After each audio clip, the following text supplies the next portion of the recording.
Web पे जाकर उन्होंने कहा था कि वो रिचुअल्स ही हमारा सुरक्षा कवच होगा ताकि हम पकड़े ना जाए।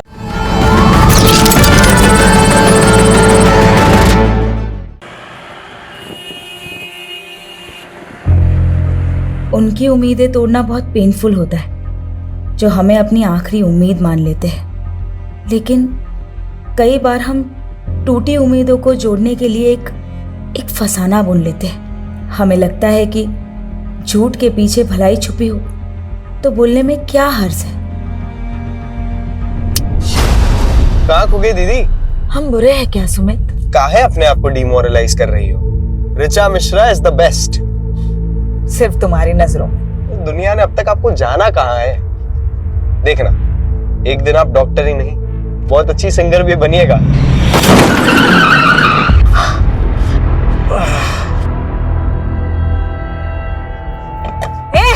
दिखता नहीं है क्या? वो हीरोइन लड़की हो ना, इसलिए शांत है, वरना तो झापड़ लगाएंगे ना। चल सॉरी बोल और निकल। I'm sorry बोले। चिल्ला तो ऐसे रही है जैसे किस मांग लिया इससे। ये क्या कर रही हो? हमारी ना मेरी घर में साली नहीं ना चीर देंगे, पता है। चल चल पुलिस आई, चल ना चल, देखते बाद में उसको। बैठो ना यार। ये चाकू दिखा रहे थे। नहीं अरे बैठो ना।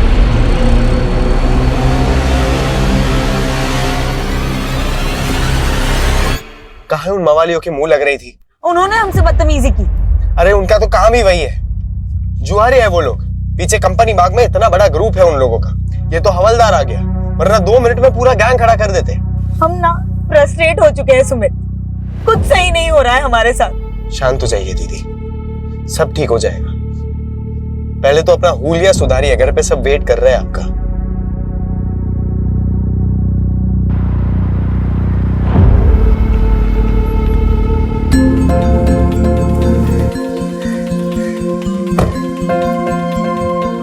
नमस्ते माँ, कैसे हैं आप?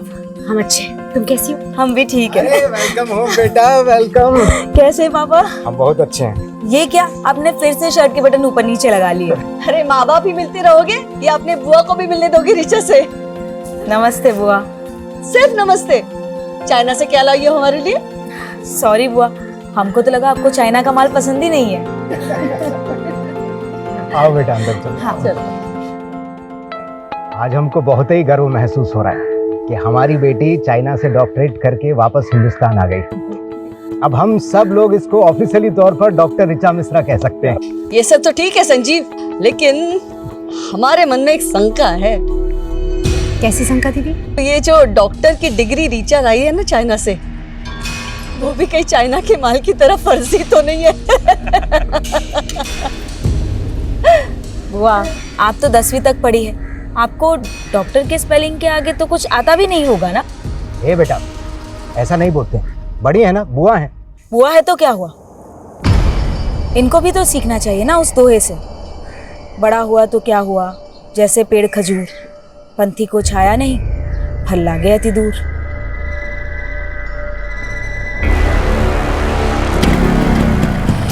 चलो बाय पिंकी, बाय।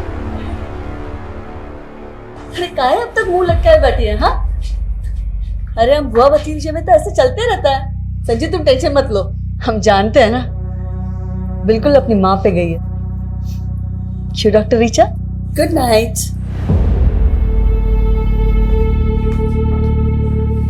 चार साल में पूरा पटना बदल गया, लेकिन ये वैसी की वैसी ही है। अरे छोड़ो, हम तो ध्यान ही नहीं देते हैं, एक कान से सुनते हैं दूसरे से निकाल देते हैं। सीमा, तुम ऐसा बात करोगे तो बच्चे कैसे इज्जत करेंगे दीदी की? इज्जत पाने के लिए ना कर्म करना पड़ता है, और आपका तो आदत है अपना बहन का गलतियों पे पर्दा ढाकने का। भूलो मत, हम दीदी के ही घर में रहते हैं। तो हम कहे थे गांव से यहाँ लेकर आने के लिए, गांव में था ना अच्छा खासा मकान, लेकिन नहीं, आप 28 साल से यहाँ दीदी की सेवा में लगे हुए हो। तो दीदी को क्या बेसहारा छोड़ दें? जानती तो 22 साल की थी कि विधवा हो गई। बहुत दे दिए सहारा, अब अपने बच्चों के बारे में सोचिए।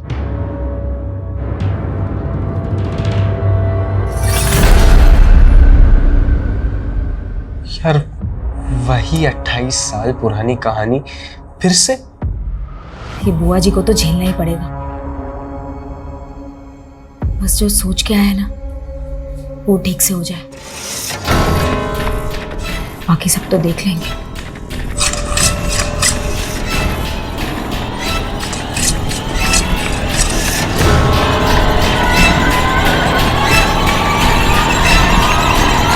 जब से ऋचा ने डॉक्टरेट पूरा किया है ना, हमारा तो मान ही बढ़ गया है। पता है सब लोग क्या कह रहे हैं कि एक मामूली नर्स ने अपनी बिटिया को डॉक्टर बना दिया। अरे वाह, बड़ा दुलार आ रहा है माँ बेटी में। हम आते हैं। हमको देख के ऐसे भाग गई जैसे नेवले को देख के सांप। हेलो। हाँ मैडम। अरे आपको बोले तो थे कि आपका वाईफाई राउटर खराब है, तो थोड़ा तो दिक्कत होगा ना। आप तो कल सुबह आ जाते हैं ना। प्लीज आप चलिए, ठीक है। पापा वो एक कस्टमर के यहाँ जाना पड़ेगा। सुमित, हमको भी हॉस्पिटल जाना है, बाइक से हमको ड्रॉप कर दो। ठीक है, चलिए। हम आते हैं। हम क्या आए, सभी चले गए। दीदी, हमें आपको कुछ कहना था। बोलो ना। दीदी बुरा मत मानिएगा, हमसे जितना बन पड़ा आपके लिए हमने किया, पर अब क्या है ना, बच्चे बड़े हो गए हैं, सबको अपना प्राइवेट स्पेस चाहिए। तो तुम हमको छोड़ के जाने की सोच रहे हो? अरे दीदी, आपसे दूर थोड़ी ना जा रहे हैं, रोज आपसे मिलने आएंगे। जाओ जाओ ना, लेकिन सुमित हमारे साथ रहेगा। लेकिन दीदी, बस कहा है हमने तुमसे, सुमित हमारे साथ रहेगा।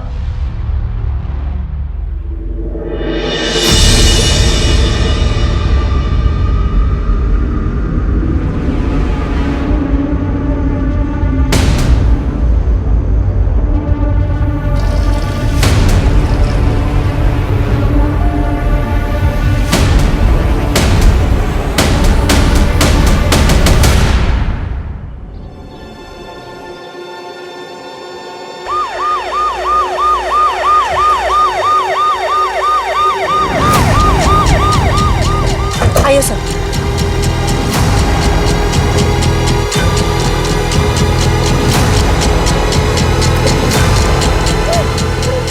सभी केयरफुल। सर, पैरों के निशान को देख के लगता है कि 2 से ज़्यादा लोग होंगे। कोई गैंग तो नहीं? अगर कोई गैंग था तो घर में दाखिल किस मकसद से हुआ होगा? क्योंकि घर की हालत देख के लग नहीं रहा कि कोई लूटपाट हुई है। फुटमार्क्स घर के मेन डोर की तरफ जा रहे हैं, तो क्या वो मेन डोर से घर में दाखिल हुए? सर कुछ समझ में नहीं आ रहा, किसने हमारे भाई के परिवार के साथ ऐसा किया होगा। आप भी यहीं रहती हैं? जी सर, हम वो लास्ट वाले रूम में रहते हैं। हमारे भाई का परिवार बाकी के सारे रूम में रहता है। रात को आप कहाँ थे? सर अपने रूम में थी, सो गई थी सर। तो इतना कुछ हुआ, आपने कुछ देखा नहीं, कुछ सुना नहीं? सर आपने घर में चेक किया कोई कीमती सामान, ज्वेलरी या कैश मिसिंग हो? आपने फैमिली को आखिरी बार कब देखा? कल रात को सर, हमारी भाभी नाइट शिफ्ट के लिए जा रही थी हॉस्पिटल में, सुमित उन्हें छोड़ने गया था। लेकिन घर के अंदर तो 3 ही लाशें। आपका भतीजा सुमित कहाँ है? क्या वो नहीं था? हमें तो लगा उन्होंने सुमित को भी। आपने सुबह से सुमित को नहीं देखा? सर अपनों को मरा हुआ देखा जाता है क्या? हमारी सांसें ही भारी हो गई थी, हम तो बेहोश ही होने वाले थे, तो हमारे माली ने हमें संभाल लिया। आपने बताया कि आपकी भाभी सीमा और सुमित रात को ही निकल गए, तो फिर सीमा हॉस्पिटल से वापस कब आई? हमें नहीं पता। सीमा कौन से हॉस्पिटल में काम करती है? Saint John. आपका भतीजा सुमित करता क्या, और कल रात को वो कहाँ गया था? सर वो वाईफाई का काम करता है, लोगों के घर में इंटरनेट कनेक्शन लगाता है। कल भी किसी क्लाइंट का कंप्लेंट कॉल आया था उसे, इसीलिए वो चला गया। फोन लगाइए जरा सुमित को।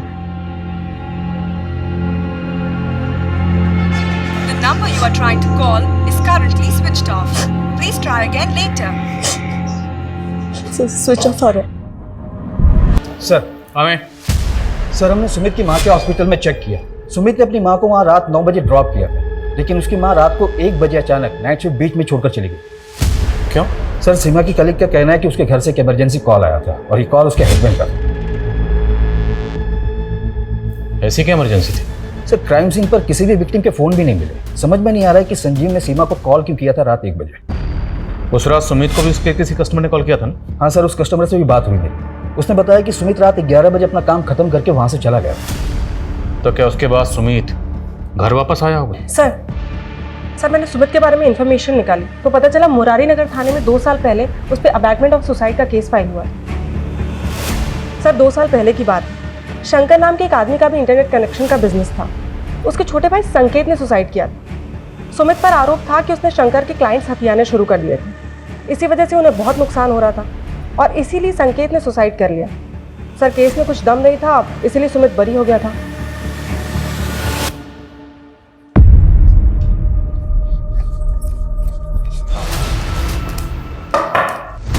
जी शंकर। हाँ जी। सुमित मिश्रा के बारे में बात करनी है। उसके बारे में हमसे क्या पूछेंगे? तो मर्डर हुआ उसकी फैमिली का और सुमित गायब है। तेरी खुंदक थी ना उससे? खुंदक काहे नहीं होगी सर, उसकी वजह से हमारे छोटे भाई संकेत ने सुसाइड कर लिया। पर कोर्ट में तो कुछ साबित नहीं होता। कोर्ट ने तो सुमित को छोड़ दिया था और उसके बाद तुमने सुमित को जान से मारने की धमकी दी थी। साले घर में घुस के मारेंगे, जान से मार देंगे। सुमित को नहीं मार पाया तो उसकी फैमिली को खत्म कर दिया और सुमित को गायब कर दिया। क्या सबूत है आपके पास? चल थाने में दिखा दे। लेके आओ जरा से। अरे क्या गुंडई है, क्या बदतमीजी है?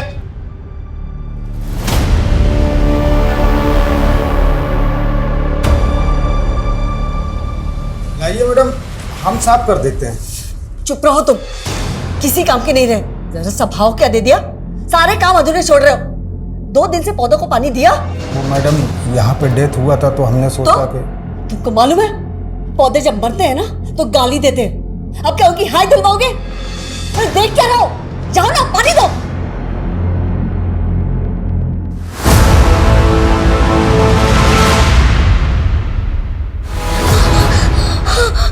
माई माई माई क्या हो गया छोरे? माई वो कोई ना है बटे। माई जल्दी बंद कर, नहीं तो बेहतर कुछ जाएगा। ठहर जा, मैं देखूं।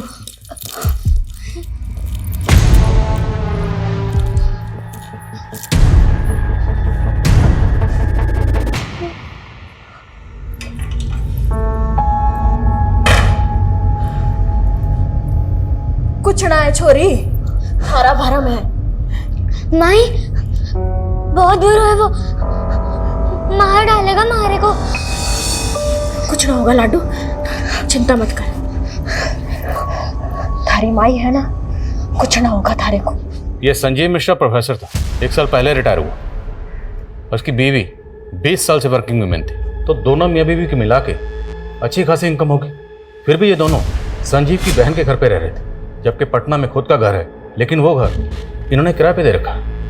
आखिर ऐसा क्यों? सर संजीव की बहन काफ़ी छोटी उम्र में विधवा हो गई थी और इनके आपसी रिश्तों में अभी तक कुछ बुरा सुनने को नहीं मिला है। शंकर की क्या अपडेट है? सर इंक्वायरी चल रही है, लेकिन उसे सिर्फ शक के बिना पर और अंदर नहीं रख सकते। जाने दो उसे, लेकिन नजर रखो, हो सकता है उसी ने सुमित को जानबूझ के गायब किया हो ताकि हमारा शक सुमित पे बना रहे। जी सर। सर कामे? सर हमें बताया गया था कि रिचा मर्डर से 2 दिन पहले डॉक्टरेट करके चाइना से वापस आई, लेकिन सर उसका सीडीआर कुछ और कह रहा है। सर रिचा का फोन पिछले 6 महीने से पटना में ही एक्टिव था। मैंने इमिग्रेशन डिपार्टमेंट से कंफर्म किया, वो 6 महीने पहले ही पटना आ गई। यस सर, लेकिन वो 14 तारीख को अपने घर गई थी और 2 दिन बाद उसका उसकी फैमिली के साथ कत्ल हो गया। आखिर चक्कर क्या है? और अगर वो 6 महीने से पटना में थी तो पटना में कहाँ थी? सर मैंने पता किया है, वो किसी डॉक्टर गौतम कश्यप के क्लिनिक में प्रैक्टिस कर रही थी। तो मिलते हैं इस डॉक्टर कश्यप से और रिचा की फैमिली की एक एक डिटेल पता करो। शायद इस फैमिली का कोई ऐसा राज है जो अभी तक सामने नहीं आया। हाँ सर, डॉक्टर रिचा मिश्रा हमारे अंडर में प्रैक्टिस करती थी। आप बताएं सर, क्या जानना चाहते हैं? डॉक्टर रिचा मिश्रा का मर्डर हुआ। हाँ? कब हुआ सर? 16 तारीख को। उसे 2 दिन पहले 14 तारीख को वो बॉन्डिंग कॉलोनी में अपने घर पर पहुंची। उसके घर पर फंक्शन था, सबको यही लगा कि वो सीधा चाइना से डॉक्टरेट करके उसी दिन पटना पहुंच गई। सर 1 मिनट सर, आप कह रहे हैं पटना में घर? सर रिचा ने तो हमें बताया था कि वो मसूरी की रहने वाली है। इवन 13 तारीख को हमसे कह रही थी कि हमें अपने घर मसूरी जाना है। लेकिन सबको तो यही लग रहा था कि वो चाइना से डॉक्टरेट करके आई है। आपके यहाँ कब से प्रैक्टिस कर रही थी? सर यही कोई 6 मंथ से। उसने हमें भी कहा था कि हम चाइना से डॉक्टरेट पढ़ के आए हैं, और उसे अपॉइंट करने से पहले हमने उसकी डिग्री और डॉक्यूमेंट्स भी चेक किए थे। तो आपके पास उस डिग्री और डॉक्यूमेंट की कॉपी तो होगी? जी सर। डॉक्टर रिचा मिश्रा की sir degree. Sir even joining के बाद उसने हमसे ये भी कहा था कि पटना में उसके पास रहने के लिए कोई जगह नहीं है, तो हमने यहीं क्लिनिक पे एक शेल्टर प्रोवाइड करवा दिया था। तो मतलब रिचा ने झूठ बोला? हमें तो टैलेंटेड लगती थी सर, और आजकल तो स्टूडेंट सर यूक्रेन, चाइना और रशिया जैसे कंट्रीज में जाकर मेडिसिन डिग्रीज ले लेकर आ रहे हैं, तो हमें यही लगा था कि वो भी जेन्युइन होगी। तो आपने रिचा को ना सिर्फ नौकरी पे रखा बल्कि रहने की जगह भी प्रोवाइड करवाई। तो अकेली लड़की देखकर सिर्फ मदद की या फिर मदद से ज़्यादा कोई मेहरबानी की? आप कैसी बातें कर रहे हो? हमारा सिर्फ प्रोफेशनल रिलेशन था और कुछ नहीं था। हमें तो खुद समझ नहीं आ रहा कि उसने हमसे झूठ क्यों बोला।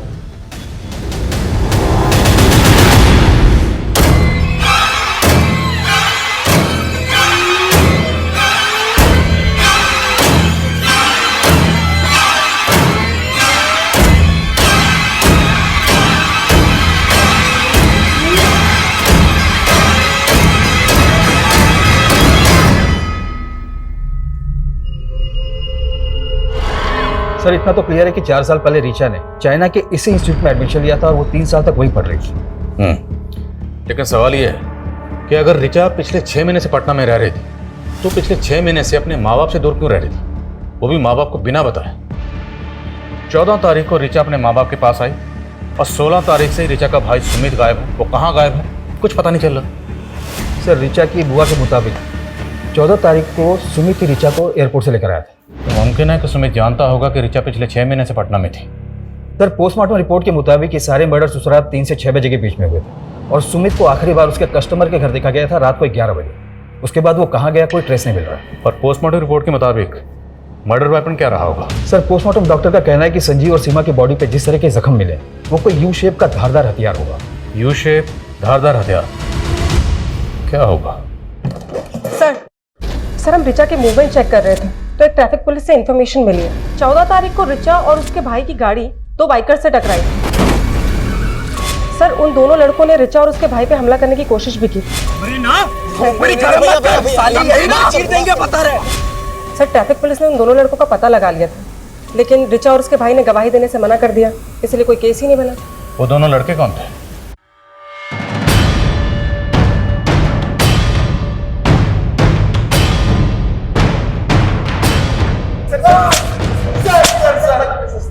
सर हमने किसी का मर्डर नहीं किया सर, हम तो बस वहाँ पे चोरी करने गए थे सर।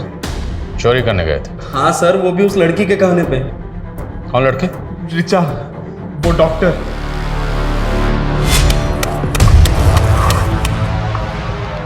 तो वही गाड़ी है ना? हाँ भाई ये तो वही गाड़ी है।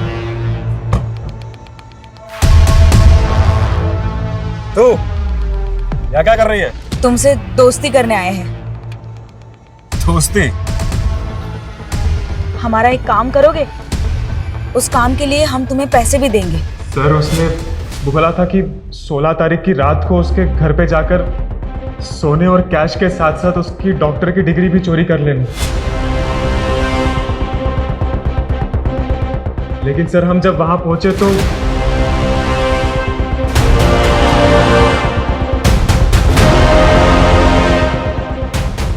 हम जैसे ही वहां पहुंचे वो पहले से ही मरे हुए थे। रिचा के साथ जो लड़का आया था वो लड़का कौन था? नहीं मालूम सर।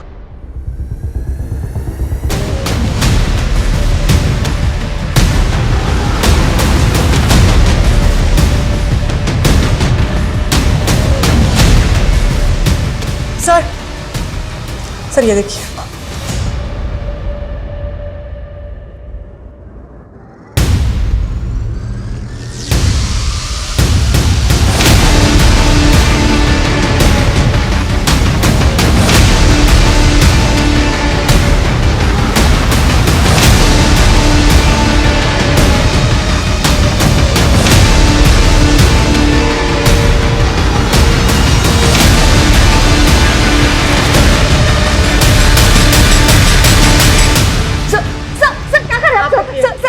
क्या इसके पीछे? कुछ भी तो नहीं है sir. Sir sir sir sir, sir ये पुराना सर सर कुछ नहीं है इसके पीछे सर। चाबी कहाँ इसकी? नहीं पता हमें, कुछ नहीं है इसके पीछे सर। Sir sir please.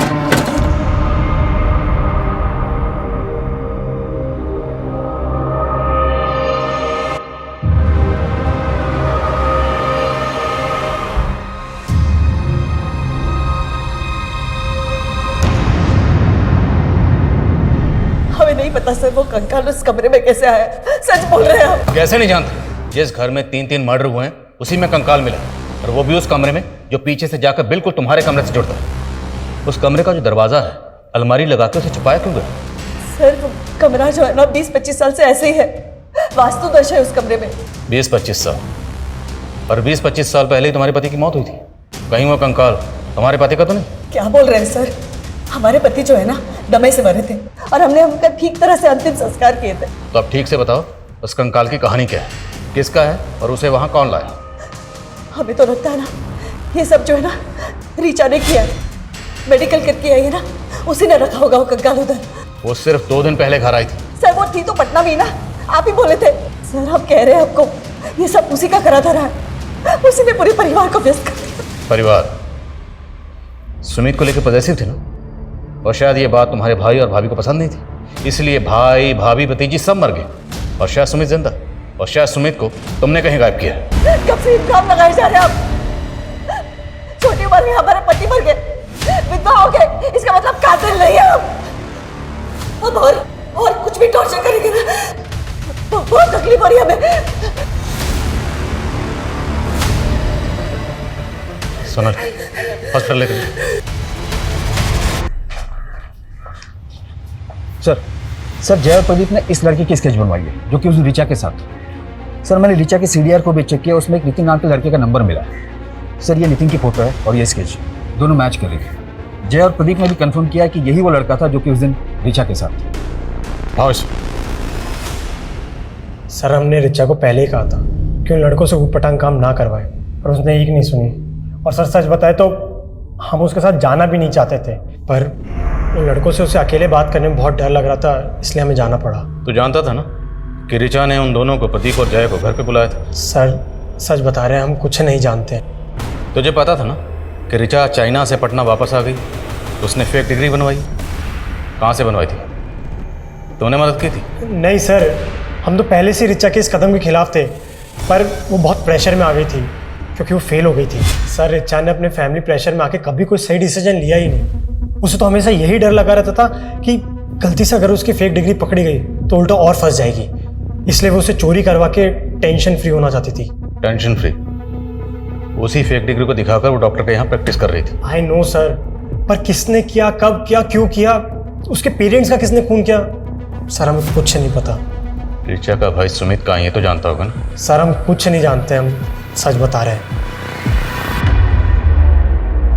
जब इसकी मौत हुई होगी तकरीबन यही उम्र रही होगी इसकी। और मौत कब हुई होगी? यही कोई 5 से 7 साल पहले। पर हमें तो लगा कि ये स्केलेटन वहाँ इससे भी ज़्यादा सालों से रखा गया होगा, क्योंकि हमें जब स्केलेटन मिला उस वक्त इस पर काफ़ी धूल जमी हुई थी। लेकिन सर हमें उस धूल और मैल की लेयर के नीचे एक ऐसी लुब्रिकेंट की लेयर मिली है जो आमतौर पर स्केलेटन को प्रिजर्व करके रखने में इस्तेमाल होती है। तो मिश्रा हाउस में वो कौन था जो स्केलेटन को प्रिजर्व करके रखना चाहता था?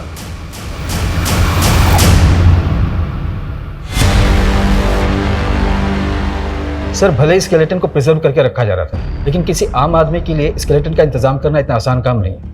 मैंने ऐसे केसेस के बारे में सुना है जहां पर कब्रिस्तान से स्केलेटन गायब करके उनकी खरीद फरोख्त की जाती है। सेन, आजकल इस तरह की खरीद फरोख्त डार्क वेब के जरिए भी होती है। डार्क वेब एक ऐसी काली दुनिया है जहाँ पर इलीगल हथियारों से लेकर हर तरह की इलीगल और बैन चीज़ों की खरीद फरोख्त होती है। सर इसमें तो साइबर सेल की एक्सपर्टीज़ है और ये सोर्सेज को ढूंढने में तो काफ़ी वक्त लग जाएगा। चांस तो लेना पड़ेगा। इस केस को सॉल्व करने के लिए हमें इस केस की जड़ तक जाना होगा। इस केस से जुड़े हर शख्स के डिजिटल फुटप्रिंट चेक करो, शायद कोई क्लू मिले। सर सर हमने मिश्रा फैमिली की पिछले 4 साल की जीपीएस हिस्ट्री चेक की है सर। उसमें सुमित और उसकी माँ सीमा की 2 साल की जीपीएस हिस्ट्री चेक करने वाली है सर। करीब 2 साल पहले सुमित और सीमा राजस्थान के धुमनी गांव गए थे सर। कई सालों पहले इस गांव को हॉन्टेड माना जाता था। रूमर्स थे कि इस गांव में भूत प्रेत है। तो ये दोनों माँ बेटा उस गांव में क्या करने गए थे? इनका उस गांव से कोई कनेक्शन? नहीं सर, ये दोनों तो बिहार से ही बिलोंग करते हैं। तो हमें पता करना होगा कि सुमित और उसकी माँ उस गांव में क्या करने गए थे।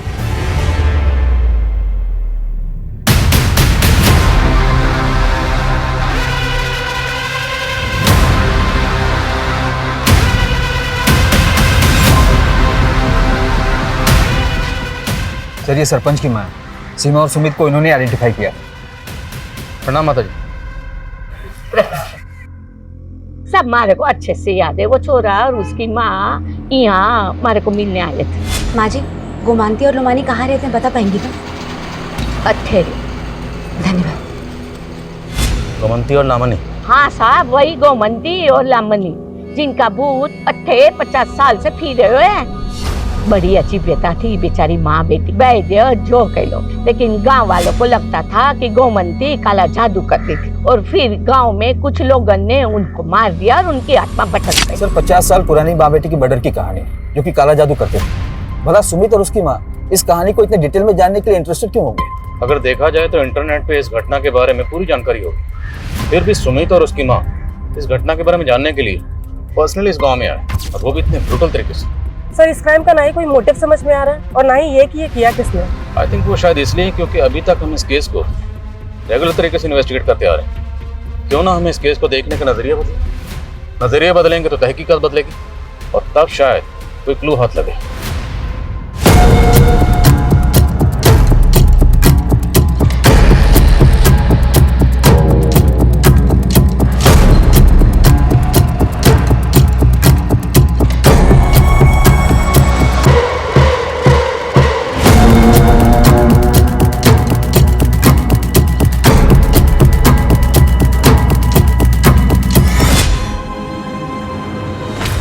सर हमने सस्पेक्ट और विक्टिम से जुड़े सभी लोगों की लिस्टिंग की थी, लेकिन उसमें एक नाम ऐसा भी है जिस पर हमारा ध्यान ही नहीं गया, और वो है डॉक्टर गौतम कश्यप, जिसकी क्लिनिक में ऋचा काम करती थी और उसके घर का इंटरनेट कनेक्शन सुमित नहीं लगाया था। मतलब डॉक्टर कश्यप सिर्फ ऋचा को नहीं, उसके भाई सुमित को भी जानता था।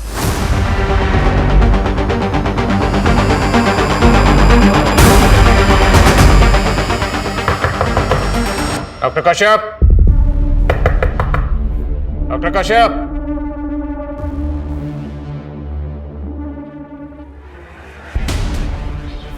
दरवाजा तोड़ो।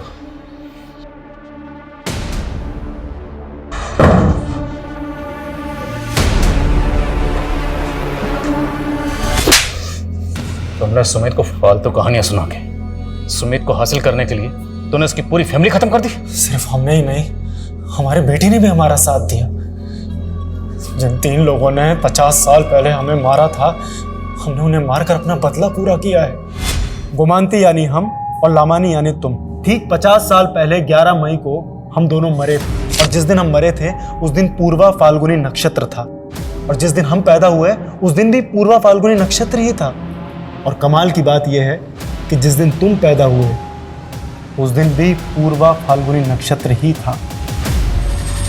तो इस जन्म में तुम्हारे माँ बाप और बहन है। जी सर, हमें यकीन था कि वो तीनों ही हम दोनों के कातिल थे। वे तुम ना, वो डॉक्टर 1 नंबर का सनकी है, दिमाग खराब कर दिया उसने तुम्हारा। तो अपनी माँ को लेकर राजस्थान के गांव में क्यों गए थे? हमने तो माँ को उनके मुंह पे ही बोल दिया था कि पिछले जन्म में वो हमारी कातिल थी, तो गाँव ले जाकर सब बता दिया। वो समझ बैठी कि हमें वही दिमागी जेनेटिक डिजीज़ है जो हमारे बाप दादा को थी, पर हमें तो बदला लेना था। पर तभी ऋचा चाइना में थी, तो जैसे ही वो फेल हुई हमने उसे एक फेक डिग्री का प्रॉमिस कर यहाँ इंडिया बुला लिया, क्योंकि हमें तीनों को साथ में ही मारना था। ऋचा को इंडिया बुलाकर डॉक्टर कश्यप के यहाँ प्रैक्टिस पर लगा दी, ताकि वो साला डॉक्टर तुमसे 6 महीने अपने ऊट पटांग रिचुअल करवाता रहे। स्केलेटन भी डॉक्टर ने ही खरीदा था डार्क वेब पे जाकर। उन्होंने कहा था कि वो रिचुअल्स ही हमारा सुरक्षा कवच होगा, ताकि हम पकड़े ना जाए। जब ऋचा ने हमें बताया कि उसने उन दोनों गुंडों को घर पे उसका वो फेक सर्टिफिकेट चोरी करने बुलाया, तभी डॉक्टर ने बोला कि यही मौका है, मर्डर हम करेंगे लेकिन पकड़े हो जाएंगे। तो अपनी माँ को अपने पापा के फ़ोन से कॉल करके हॉस्पिटल से घर तुमने ही बुलाया था।